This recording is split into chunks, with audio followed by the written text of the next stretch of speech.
बहुत से वक्ताओं ने आपके सामने इस संघर्ष समिति के जो मूल उद्देश्य हैं, क्यों आज इस संघर्ष समिति की आवश्यकता पड़ी, क्यों आपको आज यहाँ न्योता देना पड़ा कि समाज के सभी प्रबुद्ध सज्जन पधारें और विषय पर अपन बैठकर चर्चा करें। आप बहुत कुछ समझ रहे होंगे कि जो ये 3 संस्थाएं हैं, वास्तव में इन तीनों संस्थाएं राजपूत समाज के हाथ से निकलती जा रही है। अगर अपन इसी तरह सोते रहे, जागृत नहीं हुए, तो आने वाली पीढ़ी हमें कभी भी माफ नहीं करेगी।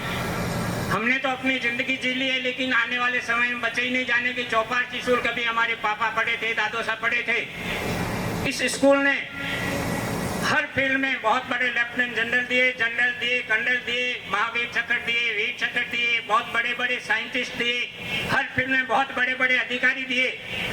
और इस समाज को इस स्कूल के नाते पूरे विश्व में, भारत में इस चौपासनी स्कूल की बहुत बड़ी महिमा है। ये सब अपने समाज के कारण ही है। लेकिन मैं एक चीज यहाँ आप सबको बताना चाहूँगा कि जो ये संस्था है, इसके हर संस्था, हर परिवार, हर देश, हर समाज संविधान से चलता है।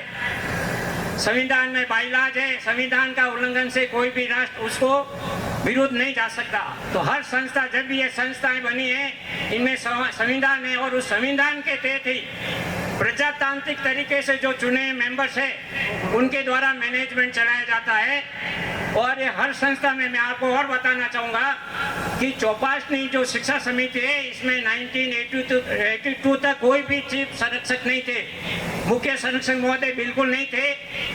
1982 में मुख्य संरक्षक का पद किया गया। तो जहाँ ये मुख्य संरक्षक हैं, हमारा इजाइनेस महाराज से हमारा बहुत सम्मान करते हैं, हमारे सिरमौर है, हमारा उनसे कोई लड़ाई नहीं है। लेकिन महाराजा एक संविधान पद पर जो ये मुख्य संरक्षक हैं, समाज को मुख्य संरक्षक से पूछने का अधिकार है। ये प्रजातंत्र है। We are living in democracy, not in autocracy. तो हर समाज के हर प्रबुद्ध व्यक्ति आदमियों का अपने व्यक्तियों को पूछने का अधिकार है कि साहब, आपने जो ये नियम विरुद्ध चुनी हुई संस्थाओं के जो पदाधिकारी है, उनको आपने निलंबित कर दिए। अपने मन मर्जी से जो नॉमिनेटेड है, उनको प्रबंधन आपने सौंप दिया है। तो मुख्य लड़ाई ये कि संस्था को प्रजातांत्रिक तरीके से चलाई जानी चाहिए। मेन मुद्दा ये है। यही हाल आपके बीजेएस स्कूल का है। वहाँ भी जो साहब ने बताया कि वहाँ 25 साल का एमओ कर दिया गया है। और वहाँ भी चुनी हुई जो एग्जीक्यूटिव काउंसिल थी, उसे बाबूजी ने हटा करके वहाँ एडॉक कमेटी बना दी गई थी। जबकि एडॉक कमेटी और बाबूजी को संविधान में कोई अधिकार नहीं है कि वो 25 साल का एमओ किसी भी व्यक्ति के साथ करे।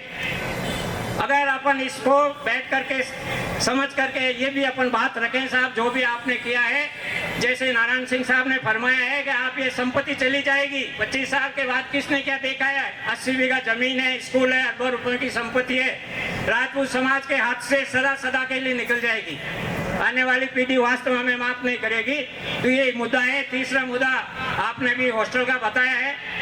मैं एक और अच्छी आपने बताना चाहूँगा कि इनके सबसे बड़ी, बहुत बड़ी गंभीरता से सोचने का विषय है कि जो अभी चौपासनी में नॉमिनेटेड सचिव महोदय है या जो भी अध्यक्ष है, अब ये किसकी सलाह पर किया गया आप जान सकते हैं। हो सकता है मुख्य संरक्षण महोदय ने बताया हो।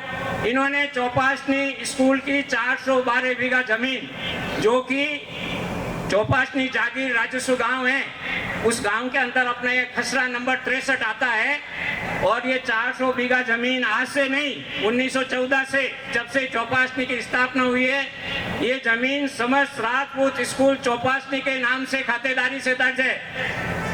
अब इन्होंने 2025 से एक ऐसी चाल चली जो ये अनियमित, असंवैधानिक तरीके से चुने गई, जो अभी वो विद्वान जो वहाँ विराजे हैं कार्यकारिणी चौपासनी शिक्षा समिति में, उनके द्वारा जोधपुर तहसीलदार को इस आशय का एक पत्र जारी किया जाता है कि ये जमीन गलती से समस्त राजपूत स्कूल चौपासनी के नाम दर्ज हो गई है।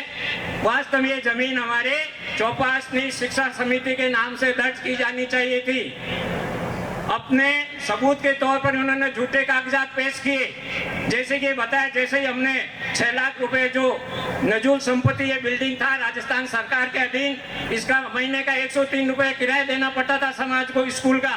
जब तक अपन राजस्थान सरकार में 6 लाख रुपए जमा नहीं करा देते तब तक ये बिल्डिंग अपन को हैंड ओवर नहीं की गई थी। जैसे ही समाज के पैसों से ये जो 6 लाख रुपए जमा हुआ, ये समस्त मारवाड़ राजपूतों के समाज के पसीने की कमाई के पैसे हैं। इन पैसों के द्वारा जैसे ही राशि जमा की गई, सामान्य प्रशासन राजस्थान सरकार द्वारा जिला कलेक्टर जोधपुर को लेटर लिखा गया मार्च 2003 में कि भाई समाज द्वारा 6 लाख रुपए इस नजूल संपत्ति जो चौपासनी बिल्डिंग है स्कूल का, इनके जमा हो गए हैं। ये बिल्डिंग आप चौपासनी शिक्षा समिति को सुपर्द कर दें, क्योंकि प्रबंधक कार्यालय चौपासनी शिक्षा समिति द्वारा ही देखा जाता है। ऐसे पत्र दे दिया, उसमें क्लियरली लिखा है पत्र में कि चौपासनी स्कूल का बिल्डिंग ये केवल चौपासनी शिक्षा समिति को हस्तांतरण किया जाता है। इसके बावजूद इन्होंने तहसीलदार को पता नहीं मिली भगत और पटवारी आरआई से मिल भगत करके इन्होंने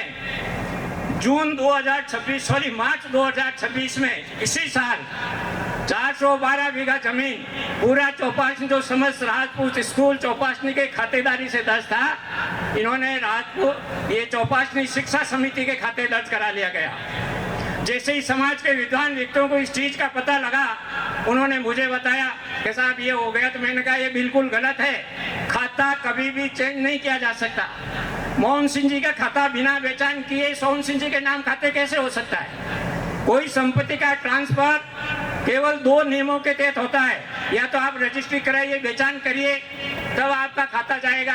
दूसरा होता है सक्षम न्यायालय की डिग्री, किसी न्यायालय द्वारा आदेश पारित किया गया हो कि भाई ये फलाना खसरा है और ये आपसे डिस्प्यूट है, कोर्ट ने उसको फलाने व्यक्ति के नाम खातेदारी से दर्ज करने का अधिकार दे दिया गया हो, ऐसी स्थिति में ही खाता चेंज होता है। तो हमने तहसीलदार साहब से कहा भाई आपने बहुत बड़ी गलती कर दी है, we are going to launch FIR against you patwari and RI, better wake up. Tehsildar की हालत खराब हो गई। हमने कहा किस नियम के तहत आपने खाता चेंज कर दिया गया, जो 150 साल से हमारे समस्त राजपूत स्कूल चौपासनी के नाम दर्ज था। तो तहसीलदार का ऐसा बड़ी गलती हो गई। मैंने कहा गलती नहीं, जानबूझकर आप ही लपेटे में आओगे, FIR दर्ज होगी, सेक्रेटरी के खिलाफ भी FIR दर्ज होगी, जो मेंबर है उनके खिलाफ FIR दर्ज कराएगा समाज और जमीन वापस लेंगे। तो तहसीलदार जी ने, हमने अतिरिक्त कलेक्टर भू अभिलेख से भी मिले, उन्होंने कहा बहुत बड़ी गलती हो गई और हमारे एक प्रार्थना पत्र पर जो हमारे चुने हुए प्रतिनिधि हैं इनके द्वारा 2 दस्तखत कराए हमने साधारण सभा सदस्यों के, और उसके बाद एप्लीकेशन दी। और अभी आप लोगों को बता दें कि 3 अगस्त इसी महीने 3 अगस्त 2026 को चौपासनी शिक्षा समिति से जो 412 बीघा जमीन गलती से उन्होंने दर्ज करा ली थी, वो अपने वापस ये जमीन राजपूत स्कूल समस्त राजपूत स्कूल चौपासनी के नाम दर्ज हो गई है। इसलिए घबराने की कोई बात नहीं है। लेकिन अगर ये पता नहीं होता तो मैं आज आपको बता दूं कि ये लोग जो असंवैधानिक तरीके से चौपासनी कार्यकारिणी में बैठे हैं, ये इसको खुद बूट कर देते, पहचान कर देते, किसी दूसरी स्कूल को आवंटन कर देते, सैनिक स्कूल को कर देते, जहाँ चाहे वो कर सकते थे। तो इनका मेन मकसद यही था, इस पर लोन ले सकते थे। संपत्ति अपनी समाज की है, लेकिन ये इसका दुरुपयोग कर सकते, खुद बूट कर सकते थे। तो हमारे जो बुद्धिमान जितने भी सजग व्यक्ति हैं इस समाज से जुड़े हुए शिक्षा समिति से, हमारा आपसे यही निवेदन है, ये जो शिक्षा समिति संघर्ष समिति है ये अभी कंटिन्यू जारी रहेगी जब तक हमारे ये मुद्दे हैं, ये मुद्दे का संवैधानिक तरीके से हल नहीं हो जाते, तब तक ये संघर्ष समिति संघर्ष करती रहेगी। इससे कोई भी पीछे नहीं हटेगा। ये आपकी जीत होगी, क्योंकि ये प्रजातंत्र है। आप और हमको जो भी पद पे बैठा है उनसे पूछने का अधिकार है। आज 6 करोड़ रुपए होते हैं आपके बीजेस स्कूल का किराया। आप मुख्य संरक्षण महोदय से पूछिए, where is the money of 6 crore rupees, पूछने का अपने को अधिकार है। ये संपत्ति पूरे समाज की है, इसमें मुख्य सदस्य महोदय का कोई भी एक पैसा भी नहीं लगा। दोनों संपत्तियों में पूरी संपत्ति समाज की है, इसलिए समाज को सजग होना पड़ेगा। और इस संघर्ष समिति का कंधे से कंधा मिलाकर आप साथ दोगे तो मैं ये बताता हूँ आने वाले समय में हम इन सभी में संवैधानिक तरीके से जीत हासिल करेंगे।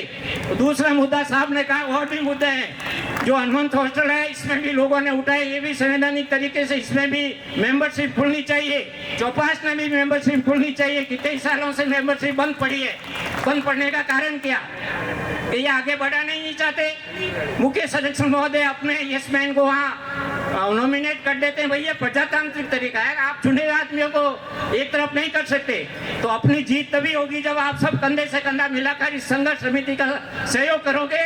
तो मैं आपको गारंटी से एक साथ कह सकता हूं कि आने वाले समय में हम इन संस्थाओं को संवेदनशील तरीके से चलाएंगे, समाज चलाएगा। बहुत बहुत धन्यवाद। आभार धनसिंह साहब, आपने पूरा, आप चूंकि